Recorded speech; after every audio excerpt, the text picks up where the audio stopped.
ಪ್ರಥಮ PUC ಕನ್ನಡದ ಎರಡನೆಯ ಪದ್ಯಪಾಠ ಇತ್ತು ವಚನಗಳು ಅಂತ. ಸೊ ಕಾವ್ಯ ಭಾಗದಲ್ಲಿರ್ತಕ್ಕಂಥ ವಚನಗಳು ಅಂತಕ್ಕದ್ರಲ್ಲಿ ಮೊದಲಿಗೆ ಅಲ್ಲಮ ಪ್ರಭು ಅವರ ವಚನಗಳಿದ್ದಾವೆ. ಅದರ ಒಂದು ಅಭ್ಯಾಸ ಪ್ರಶ್ನೋತ್ತರಗಳನ್ನು ಈ ವಿಡಿಯೋದಲ್ಲಿ ನೋಡೋಣ. ಹಿಂದಿನ ಪಾಠದ ವಿಡಿಯೋದ ಪ್ರಶ್ನೋತ್ತರ ವಿಡಿಯೋಗಳನ್ನು ನೋಡದೇ ಇದ್ದರೆ ವಿಡಿಯೋದ ಡಿಸ್ಕ್ರಿಪ್ಷನ್ ಬಾಕ್ಸ್ನಲ್ಲಿ ಪ್ರಥಮ PUC ಕನ್ನಡ ಪ್ರಶ್ನೋತ್ತರ ಅಂತ ಒಂದು ಪ್ಲೇಲಿಸ್ಟ್ ಲಿಂಕ್ ಇದೆ, ಅದನ್ನು ಒತ್ತಿ ನೋಡ್ಬೋದು. ಕನ್ನಡದ ಜೊತೆಗೆ ಇಂಗ್ಲೀಷ್, ಹಿಂದಿ, ಇತಿಹಾಸದಲ್ಲಿ ಫಸ್ಟಿಗೆ ನಾವು ವಿಡಿಯೋಗಳನ್ನು ಹಾಕ್ತಾ ಇದ್ದೀವಿ. ಮುಂದೆ ಅರ್ಥಶಾಸ್ತ್ರ, ಸಮಾಜಶಾಸ್ತ್ರ, ರಾಜ್ಯಶಾಸ್ತ್ರದಲ್ಲಿನೂ ಕೂಡ ವಿಡಿಯೋಗಳನ್ನು ಹಾಕ್ತೀವಿ. ಅವುಗಳನ್ನು ಸಹಿತ ತಾವುಗಳು ನೋಡಬೇಕು ಅಂತ ಹೇಳ್ತಾ ಲೈಕ್, ಶೇರ್ ಹಾಗೂ ಸಬ್ಸ್ಕ್ರೈಬ್ ಮಾಡಲಿಕ್ಕೆ ಮರೆಯದಿರಿ.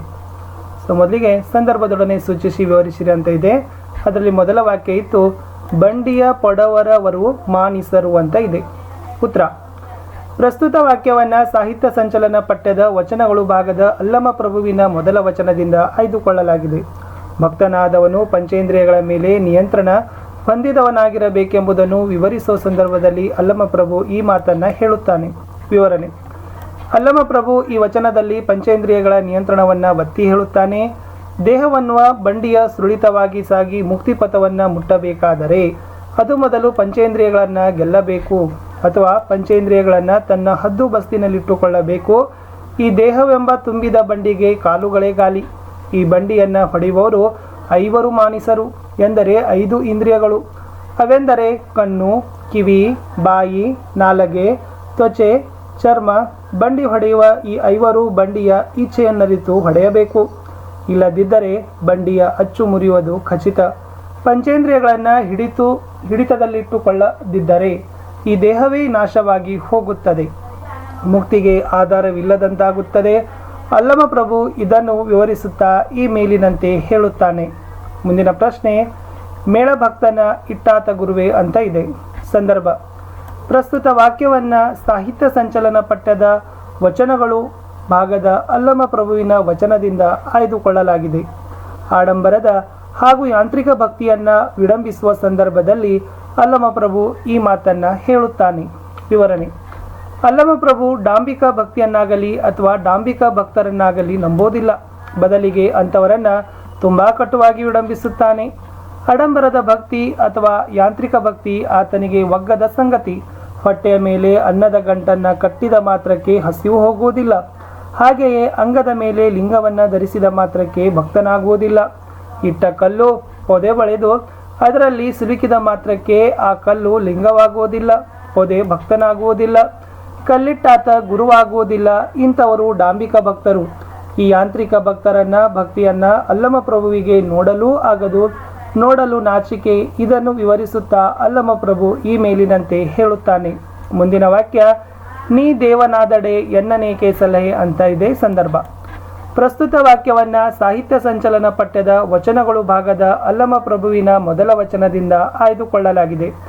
ದೇವರನ್ನೇ ಪ್ರಶ್ನಿಸುವ ಹಾಗೂ ತಾನೇ ದೇವರೆನ್ನುವ ಧೈರ್ಯವನ್ನು ಅಲ್ಲಮ ಪ್ರಭು ಅಭಿವ್ಯಕ್ತಿಪಡಿಸುವ ಸಂದರ್ಭದಲ್ಲಿ ಈ ಮಾತನ್ನು ಹೇಳುತ್ತಾನೆ. ವಿವರಣೆ: ಅಲ್ಲಮ ಪ್ರಭುವಿನ ಅಪ್ಪಟ ವೈಚಾರಿಕ ಮನೋಭಾವ. ಆತ ಆಧ್ಯಾತ್ಮಿಕ ಜೀವಿಯಾದರೂ ದೇವರ ಅಸ್ತಿತ್ವವನ್ನು ವೈಚಾರಿಕ ನೆಲೆಯ ಮೇಲೆ ಕಂಡುಕೊಳ್ಳಲು ಪ್ರಯತ್ನಿಸಿದವನು. ದೇವರು ದೀನ, ರಕ್ಷಕ ಎಂಬುದನ್ನು ಆತನ ವೈಚಾರಿಕ ಮನೋಭಾವ ಒಪ್ಪುವುದಿಲ್ಲ. ದೇವ ದೀನ ರಕ್ಷಕನಾಗಿದ್ದರೆ ಆತ ತನ್ನನ್ನು ಸಲುಹಬೇಕಾಗಿತ್ತು, ಆದರೆ ಸಲುಹುತ್ತಿಲ್ಲ ಎನ್ನುವ ಅಲ್ಲಮ ಪ್ರಭು ದೇವರಾಗಿದ್ದರೆ ನನ್ನನ್ನೇಕೆ ಸಲುಹಲಾರೆ ಎಂದು ಪ್ರಶ್ನಿಸುವ ಧೈರ್ಯ ತಾಳುತ್ತಾನೆ. ಅಷ್ಟೇ ಅಲ್ಲ, ನಾನು ನೀರಡಿಸಿದವನಿಗೆ ಬೊಗಸೆ ನೀರನ್ನು ಕೊಡಬ, ಹಸಿದವನಿಗೆ ಒಂದು ತುತ್ತು ಅನ್ನ ಇಕ್ಕಬಲ್ಲೆ, ಆದರೆ ಇದು ದೇವರಿಂದ ಸಾಧ್ಯವಿಲ್ಲವಾದ್ದರಿಂದ ಆತ ದೇವನಲ್ಲ, ತಾನೇ ದೇವ ಎಂದು ಬಹು ನಿಷ್ಠುರವಾಗಿ ನುಡಿಯುತ್ತಾನೆ. ಆಗ ಅಲ್ಲಮ ಪ್ರಭು ಈ ಮೇಲಿನಂತೆ ಹೇಳುತ್ತಾನೆ. ಸೊ ಒಂದು ವಾಕ್ಯದಲ್ಲಿ ಉತ್ತರಿಸಿರಿ ಅಂತ ಇದೆ. ಮೊದಲ ಪ್ರಶ್ನೆ, ಅಲ್ಲಮ ಪ್ರಭುವಿನ ಅಂಕಿತ ಯಾವುದು? ಉತ್ತರ: ಅಲ್ಲಮ ಪ್ರಭುವಿನ ಅಂಕಿತ ಗುಹೇಶ್ವರ.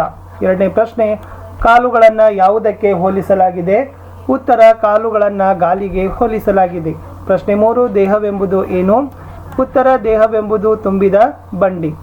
ನಾಲ್ಕನೇ ಪ್ರಶ್ನೆ, ಕಟ್ಟೋಗರದ ಮೊಟ್ಟೆಯನ್ನು ಎಲ್ಲಿ ಕಟ್ಟಲಾಗಿದೆ? ಉತ್ತರ: ಕಟ್ಟೋಗರದ ಮೊಟ್ಟೆಯನ್ನು ಅಂದರೆ ಅನ್ನದ ಗಂಟನ್ನು ಹೊಟ್ಟೆಯ ಮೇಲೆ ಕಟ್ಟಲಾಗಿದೆ. ಐದನೇ ಪ್ರಶ್ನೆ, ಇಟ್ಟ ಕಲ್ಲು ಎಲ್ಲಿ ಸಿಕ್ಕರೆ ಲಿಂಗವೆಂದು ಕೇಳುತ್ತಾನೆ? ಉತ್ತರ: ಇಟ್ಟ ಕಲ್ಲು ಮಳೆಯ ಮೇಲೆ ಸಿಕ್ಕರೆ ಲಿಂಗವೇ ಎಂದು ಕೇಳುತ್ತಾನೆ. ಆರನೇ ಪ್ರಶ್ನೆ, ಹಸಿದಾಗ ಏನನ್ನು ನೀಡಬೇಕೆಂದು ಅಲ್ಲಮ ಹೇಳುತ್ತಾನೆ? ಉತ್ತರ: ಹಸಿದಾಗ ತುತ್ತ ಅನ್ನವನ್ನಾದರೂ ನೀಡಬೇಕೆಂದು ಅಲ್ಲಮ ಹೇಳುತ್ತಾನೆ. ಮುಂದಿನ ಪ್ರಶ್ನೆ, 2-3 ವಾಕ್ಯಗಳಲ್ಲಿ ಉತ್ತರಗಳನ್ನು ಬರೀಬೇಕು. ಮೊದಲ ಪ್ರಶ್ನೆ, ಕಾಲು ಮತ್ತು ದೇಹವನ್ನು ಯಾವುದಕ್ಕೆ ಹೋಲಿಸಲಾಗಿದೆ? ಉತ್ತರ, ಕಾಲನ್ನು ಗಾಲಿಗೂ ದೇಹವನ್ನು ತುಂಬಿದ ಬಂಡಿಗೂ ಹೋಲಿಸಲಾಗಿದೆ. ಪ್ರಶ್ನೆ 2, ಯಾರನ್ನು ಕಂಡರೆ ಅಲ್ಲಮ ನಾಚುವೆನೆಂದು ಹೇಳುವನು? ಉತ್ತರ, ಆಡಂಬರದ ಹಾಗೂ ಯಾಂತ್ರಿಕ ಭಕ್ತರನ್ನು ಕಂಡರೆ ಅಲ್ಲಮ ನಾಚುವೆನೆಂದು ಹೇಳುವನು. ಮುಂದಿನ ಪ್ರಶ್ನೆ, ಅಲ್ಲಮ ಏನನ್ನು ನೀಡುವುದರಿಂದ ನಾದೇವ ಎಂದು ಹೇಳುತ್ತಾನೆ? ಉತ್ತರ, ಅಲ್ಲಮ್ಮ ನೀರಡಿಸಿದಾಗ ನೀರನ್ನು ಹಾಗೂ ಹಸಿದಾಗ ತುತ್ತು ಅನ್ನವನ್ನು ನೀಡುವುದರಿಂದ ನಾದೇವ ಎಂದು ಹೇಳುತ್ತಾನೆ.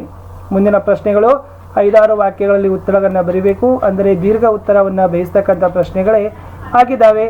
ಸೊ ಅದರಲ್ಲಿ ಮೊದಲ ಪ್ರಶ್ನೆ ಇತ್ತು, ದೇಹವೆಂಬ ಬಂಡಿಯನ್ನು ಹೇಗೆ ನಡೆಸಬೇಕೆಂದು ತಿಳಿಸಲಾಗಿದೆ?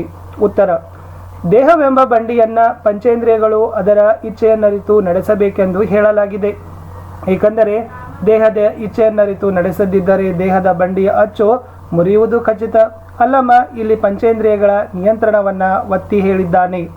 ದೇಹ ಪಂಚೇಂದ್ರಿಯಗಳು ಎಳೆದತ್ತ ಹೋಗಬಾರದು, ಅದು ದೇಹದ ನಾಶಕ್ಕೆ ಕಾರಣ. ಪಂಚೇಂದ್ರಿಯಗಳೇ ದೇಹದ ಇಚ್ಛೆಗೆ ತಕ್ಕಂತೆ ದೇಹವನ್ನು ಸಾಗಿಸಿಕೊಂಡು ಹೋಗಬೇಕು. ದೇಹ ಪಂಚೇಂದ್ರಿಯಗಳನ್ನು ಗೆಲ್ಲಬೇಕಾದ ಪರಿಯಿದು ಎಂದು ಹೇಳಿದ್ದಾರೆ. ಮುಂದಿನ ಪ್ರಶ್ನೆ, ಆಡಂಬರದ ಭಕ್ತಿಯನ್ನು ಅಲ್ಲಮ ಹೇಗೆ ಖಂಡಿಸುತ್ತಾನೆ? ಉತ್ತರ, ಆಡಂಬರದ ಭಕ್ತಿಯನ್ನು ಅಲ್ಲಮ ತುಂಬ ಕಟುವಾಗಿ ಖಂಡಿಸುತ್ತಾನೆ. ಅಂಗದ ಮೇಲೆ ಲಿಂಗವನ್ನು ಧರಿಸಿದ ಮಾತ್ರಕ್ಕೆ ಭಕ್ತನಾಗುವುದಿಲ್ಲ. ಈಟಕಲ್ಲು ಮಳೆಯ ಮೇಲೆ ಸಿಕ್ಕ ಮಾತ್ರಕ್ಕೆ ಲಿಂಗವಾಗುವುದಿಲ್ಲ. ಮಳೆ ಭಕ್ತನಾಗುವುದಿಲ್ಲ. ಕಲ್ಲಿಟ್ಟಾತ ಗುರುವಾಗುವುದಿಲ್ಲ.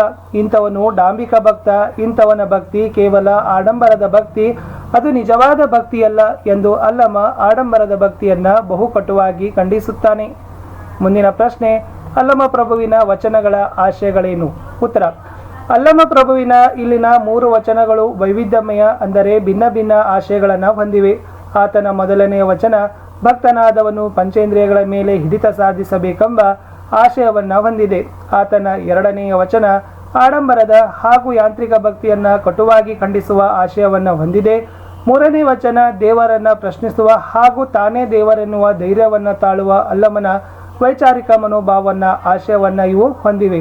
ಸೊ ಇಲ್ಲಿವರೆಗೆ ನಾವು ಏನು ಮಾಡಿದ್ದೀವಿ ಅಂದರೆ ಸಾಹಿತ್ಯ ಸಂಚಲನದ ಕಾವ್ಯಭಾಗದ 2ನೆಯ ಒಂದು ಪದ್ಯಪಾಠ ವಚನಗಳಲ್ಲಿ ಅಲ್ಲಮ ಪ್ರಭುವಿನ ವಚನಗಳ ಬಗ್ಗೆ ಪ್ರಶ್ನೋತ್ತರಗಳನ್ನು ವಿಸ್ತಾರವಾಗಿ ನೋಡಿದ್ದೀವಿ.